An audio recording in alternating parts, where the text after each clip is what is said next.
Diário não oficial do Brasil. Dia 350/365, 16 de dezembro, segunda-feira. 1. O jornal Le Monde Diplomatique afirma que o Brasil assumiu na COP25, a Conferência das Nações Unidas sobre as Mudanças Climáticas realizadas em Madrid, no dia 12 e 13 deste mês, a posição de pária ambiental, e que o atual desgoverno destruiu a reputação de líder internacional ambiental do país, tendo na figura de Ricardo Salles, ministro do Meio Ambiente, a caricatura de uma gestão incompetente e distante dos desafios deste século XXI. 2. Enquanto o marreco leigo de Maringá fica impune, o país vai penalizando pobres, prisioneiros, torturados e vítimas da chacina.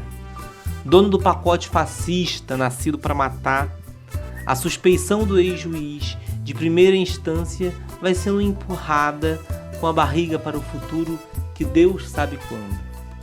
3.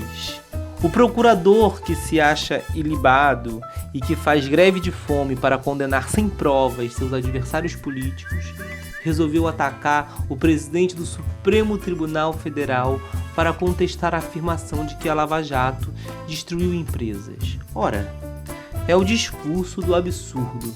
Os fatos são incontestáveis. Não só destruiu, como destruiu justamente aquelas empresas mais competitivas no mercado internacional e, de quebra, destruiu também a credibilidade do produto nacional com o carimbo genérico da corrupção. Isso sim atingiu direta e indiretamente milhares de trabalhadores brasileiros, pais de famílias que perderam seus postos de trabalho graças à ação irresponsável e midiática do partido da Lava Jato. 4. E assim terminou a segunda-feira, cada vez mais excluídos de qualquer lugar da humanidade, até do capitalismo selvagem que nossos entreguistas governantes dizem fazer parte. Dia 349/365, 15 de dezembro, domingo. 1. Netanyahu diz que o Bolsofilho prometeu uma embaixada em Jerusalém. Jornal Brasil 247. Quantos erros tem nessa frase? Por que não brinca de guerrinha no belicoso condomínio do papai, o deputado por São Paulo? 2. Na linha criada pelo marreco leigo de Maringá, um general diz que o Partido dos Trabalhadores ia dar um golpe de Estado e blá blá blá blá blá. Isso deve ser algum tipo de insanidade endêmica, se considerarmos aquele outro general que disse que ser pego com 39 quilos de cocaína em um avião presidencial foi azar.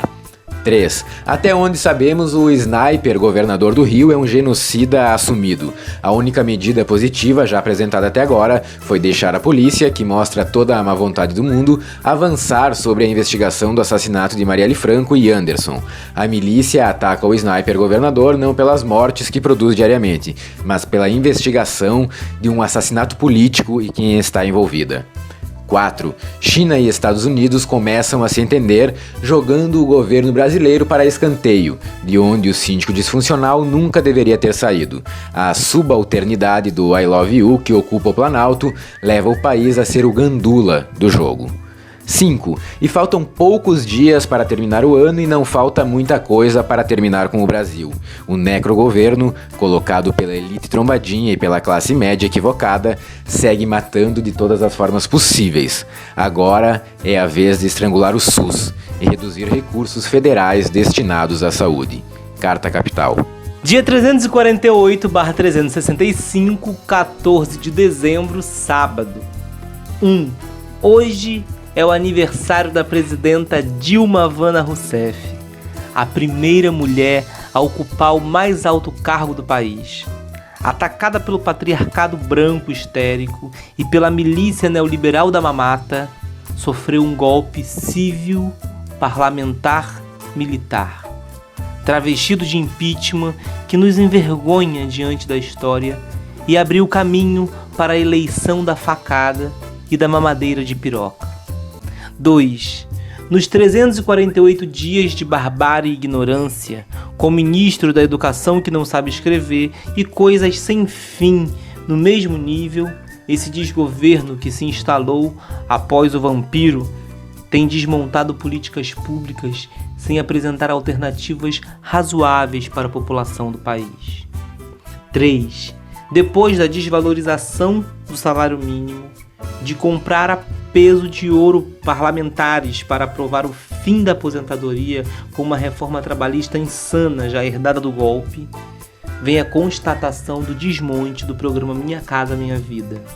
A faixa 1 do programa e a modalidade Entidades de Inclusão de Cooperativas em Autoconstrução foram talvez as políticas habitacionais mais inclusivas que o país já sonhou, hoje destruídas. 4. Utilizando a terminologia da poeta Elisa Lucinda, a morumbização do olhar da elite brasileira, acompanhada por uma classe média que jura que é parte dessa elite trombadinha, embora no fim fique apenas com a parte trombadinha, está dando nisso aí. Genocídio da população pobre, negra e indígena. 5. Mas hoje é o dia do aniversário de Dilma Havana Rousseff. Vamos festejar o ânimo de uma mulher que sempre se dispôs a lutar por um país mais justo. Então, hoje é o dia da utopia. Se o mundo ficar pesado, eu vou pedir emprestado a palavra poesia. Se o mundo emburrecer, eu vou rezar pra chover palavra sabedoria. Se o mundo andar pra trás, vou escrever num cartaz a palavra rebeldia. Se a gente desanimar, eu vou colher no pomar a palavra teimosia. Se acontecer afinal de entrar em nosso quintal a palavra tirania,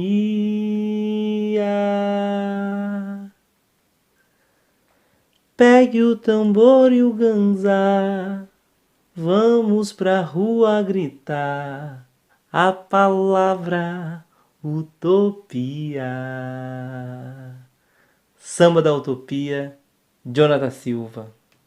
Dia 347/365, 13 de dezembro, sexta-feira. Ato institucional número 5. 1. Há 51 anos, um ato de terrorismo de Estado, sob o comando de um militar sanguinário, aconteceu neste país. A falência do Estado de Direito, o arruinamento das garantias individuais diante do arbítrio que sequestrou com violência as prerrogativas constitucionais. 2. Foi o endurecimento do regime imposto pelos generais que se apropriaram do país de forma torpe, matando e torturando qualquer um que oferecesse resistência ao assalto e à barbárie. 3. O golpe de 64, assim como o golpe do golpe em 68, tinha a versão fantasiosa de que aqueles assaltantes estavam a favor do país e contra o comunismo, que assolava, Deus sabe onde, um país sob o domínio do patriarcado e que mal conseguia ter instituições liberais. 4. O inimigo comum de sempre, para enganar os otários de sempre e para, com a familícia de agora,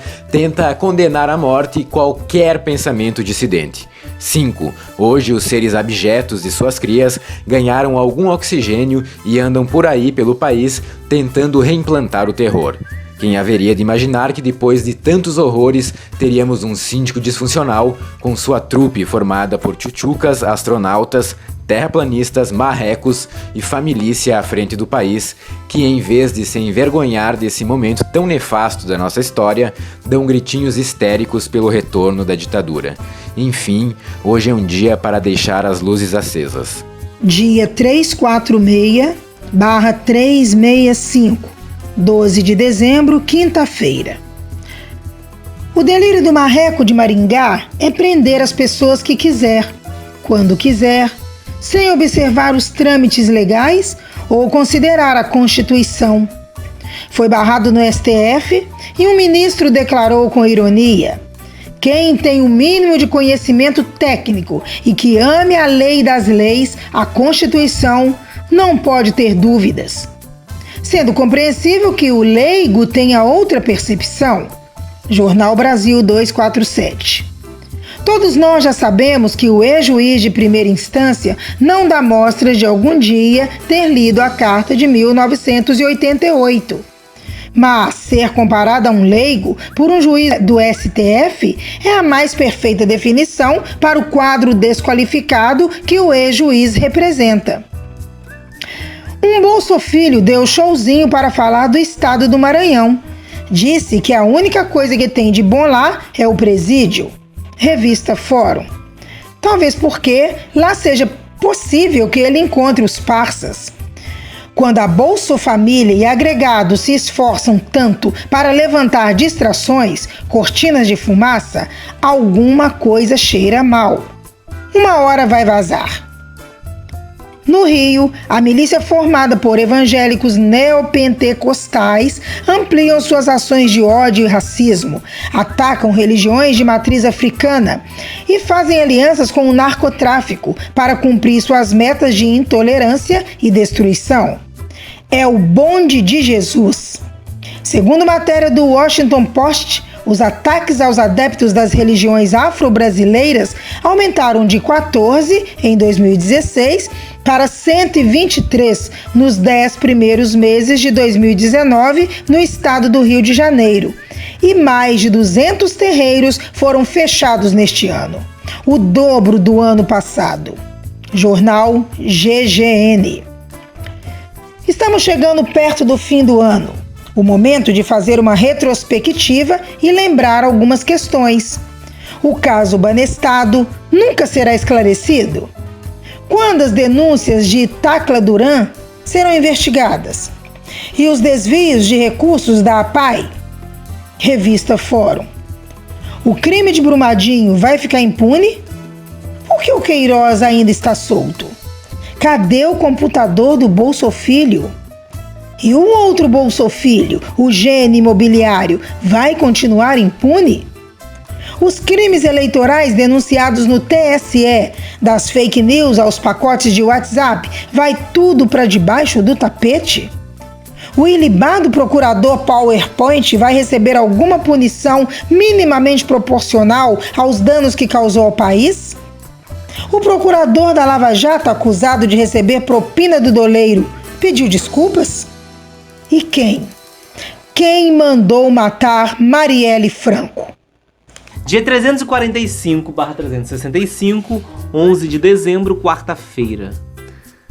Ai, a mamata. A Força Aérea Brasileira no desgoverno miliciano serve para transportar os integrantes do governo e seus familiares, ou seja, foi privatizada com financiamento público. É verdade que também já transportou outras coisas, até agora não muito explicadas. Aquele general que acha que a apreensão de cocaína no avião presidencial é azar. 2. Do presidente da Câmara, Rodrigo Maia, que já usou 229 vezes, até a família, que usa para ir a casamento. Foram 1.470 voos e 15 mil caroneiros em 2019, até agora, de acordo com o Jornal da Mídia. E esses números não incluem os voos com síndico disfuncional, cujos dados não são revelados. 3. Uma senadora do PSL, tida como o alter ego feminino do Marreco de Maringá, teve seu mandado cassado pelo TSE por, claro, corrupção. Recebeu 1.200.000 de Caixa 2 e não declarou. Teve o ministro da Justiça, como gracioso defensor peregrinando em salas de ministros do TSE, provando as virtudes da senhora Caixa 2 e provavelmente avisou que ela tinha pedido desculpas, mas enfim. De vez em quando baixa uma certa lucidez nesse país. Jornal Brasil 247. 4. No grande show das fake news para desestabilizar o país, o BNDES foi um dos alvos preferenciais. O caso JBS foi apresentado como caso emblemático de corrupção. A mídia corporativa montou um grande espetáculo. As delações sem prova dos dirigentes da JBS surgiram como fatos. Muita marola irresponsável e audiência fácil para uma imprensa preguiçosa.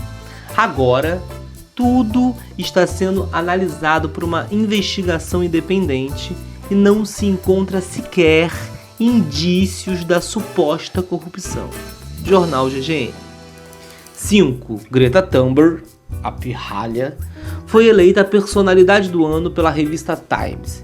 É importante lembrar que há algum tempo correu pelas redes sociais uma fake news de que o síndico disfuncional seria capa da revista como grande personalidade. Delírios da Terra plana. Ao que parece, não se trata de escolher personalidades obscuras ou sinistras. 6. A capacidade de Greta Thunberg de mobilizar e de questionar os destrutivos e irresponsáveis capitalistas e genocidas costuma deixar os histéricos misóginos, homens de meia-idade incapacitados mentalmente para o debate, assim como o agente laranja e seu ex-capitão. Carta Capital. Dia 344/365, 10 de dezembro, terça-feira. 1. No país do maior rebanho de gado do mundo, cuja criação é fator de pressão para o desmatamento, o povo continua sem comer carne. A ministra do Agronegócio acha que essa proteína é coisa apenas para as castas superiores. 2. Hoje é o Dia Internacional dos Direitos Humanos, em que se debate e se avança na luta pelos direitos humanos em todo o mundo. Mas o que faz do síndico disfuncional? O síndico chama uma militante de 16 anos, internacionalmente festejada, de pirralha. Essa foi a resposta do país para uma garota que denuncia o genocídio indígena. A reação da garota, mais madura que o olavista ex-capitão, foi adotar o apelido no Twitter, Carta Capital. 3. E já que o presidente Luiz Inácio Lula da Silva está solto, o que faz a Polícia Federal pífia do Marreco de Maringá? Tenta prender o seu filho. A pirotecnia da Polícia Federal não passou nem pela copista juíza Gabriela Hart. O show, provavelmente, tinha a função de desviar a atenção do público, movido a ódio dos embaraçosos do procurador PowerPoint. Convenhamos, uma ação ridícula desse povo que não acha Queiroz.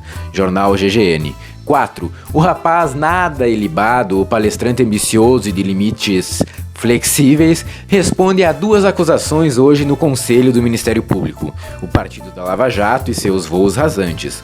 Jornal GGN.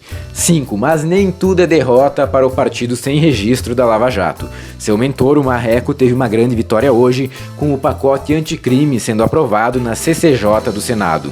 Ironia perversa, com números e datas, a votação na comissão acontece justo no Dia dos Direitos Humanos. Revista Fórum.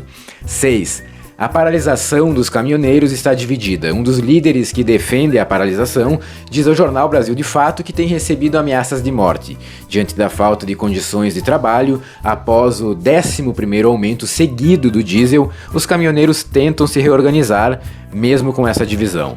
7. Com uma vida complicada nas estradas, vulneráveis às diversas abordagens violentas, os caminhoneiros receberam uma resposta absurda do governo federal. O ex-capitão libera a venda de bebidas alcoólicas nos pontos de parada dos caminhoneiros.